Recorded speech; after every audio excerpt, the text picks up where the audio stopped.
2019 সালে জামালপুরের সরিষাবাড়ী উপজেলার তারাকান্দি থেকে টাঙ্গাইলের ভুয়াপুর পর্যন্ত প্রায় 28 কিলোমিটার মহাসড়ক প্রশস্তকরণের উদ্যোগ নেয় সড়ক বিভাগ। তবে যমুনা সার কারখানা সংলগ্ন সবচেয়ে যানজটপূর্ণ তারাকান্দি এলাকার 400 মিটার সরু সড়ক প্রশস্তকরণের কাজ এই প্রকল্প থেকে বাদ দেওয়া হয়। অথচ এই 400 মিটার সড়কের ঠিক শেষ প্রান্তে স্থাপন করা হচ্ছে একটি angle load control station. Tarakandi এলাকায় যমুনা সার কারখানা থেকে দৈনিক 300 থেকে 400 ট্রাক সার পরিবহন করে।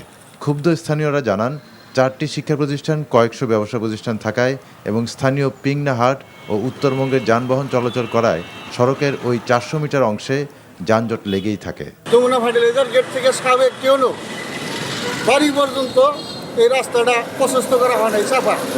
এই চাপা জায়গার মধ্যে আমাদের এমন একটা অবস্থা, এই গাড়ি ঘোড়া পারাবারে বাচ্চা কাচ্চা স্কুলের ছাত্ররা যাইতে পারে না, একটা গাড়ি গেলে আর একটা গাড়ি ঢুকতে পারে না। সার কারখানার পাশে এরা ওজন মাপার স্কেল স্থাপন হয়েছে।